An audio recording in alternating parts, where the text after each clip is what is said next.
বন্ধুরা, আজ letter F দিয়ে আমি কয়েকটা ড্রয়িং করে দেখাবো আপনাদের। এই এফ লেটারটি লেখা হলো, এরপর একে লম্বা একটি আয়তকার ক্ষেত্রে শেপ দেওয়া হলো। এখান থেকে হাফ সার্কেল করে এই দাগের সঙ্গে লাগানো হলো। এর দুটো পাশে দুটো গোল। এই ডিজাইনগুলো আপনারা দিতেও পারেন, নাও দিতে পারেন। ছোট বাচ্চা হলে তাদেরকে সেইভাবে আপনারা গাইড করবেন। একটি হ্যান্ডেল দিয়ে দেওয়া হলো।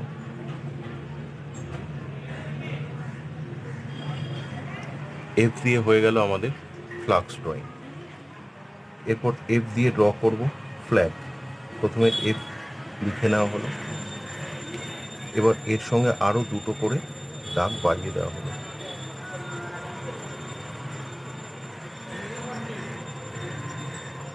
এটা একটু মোটা লাঠির মতো করে নেওয়া হলো। মাঝখানটা একটি গোল।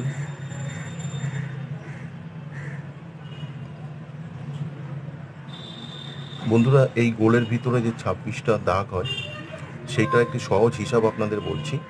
প্রথমে প্লাস, তারপর ক্রস, এবং প্রত্যেকটার মধ্যে দুটো করে দিলে আপনি 26টা স্পোক পেয়ে যাবেন। এই হয়ে গেল আমাদের ফ্ল্যাগ এফ দিয়ে। এরপর এফ দিয়ে একটি চেয়ার ড্র করব। বন্ধুরা, খেয়াল করুন কোন দাগগুলো আগে, তারপরে কোন দাগগুলো আসছে সেগুলো একটু খেয়াল করবেন।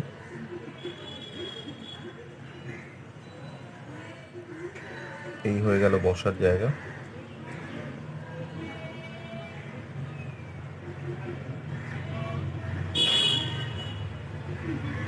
এরপর এখান থেকে লম্বা দুটো দাগ টেনে নেওয়া হলো।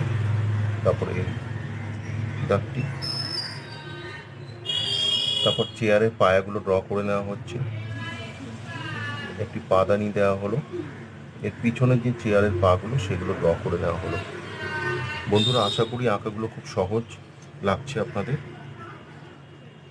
এখানটা এফ দিয়ে একটি ফ্যাক্টরি ড্র করব। এফ, এক্ষেত্রে এর সাইজটি একটু ছোট হবে।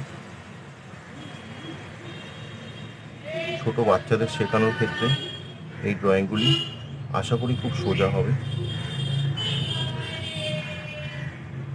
এখান থেকে ধোয়া করে দেওয়া হলো।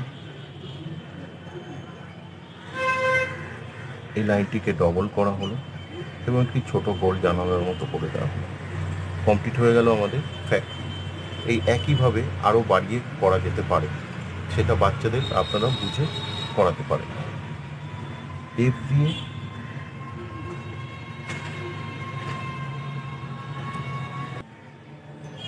একটি ড্রেসিং টেবিল করে দেখাচ্ছি।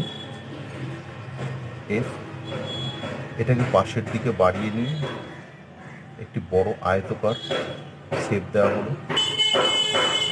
এর বাইরে থেকে আরেকটি বক্স করে দেওয়া হলো।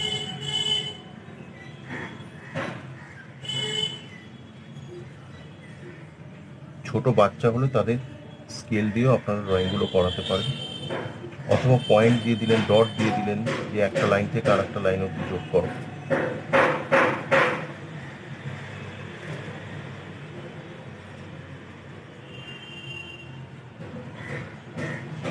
এখানটা পায়া দিয়ে দিলেন।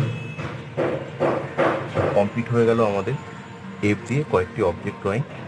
বন্ধুদের কাছে আশা করব আপনারা চ্যানেলটি সাবস্ক্রাইব করে শেয়ার করবেন। ভালো থাকবেন, ধন্যবাদ।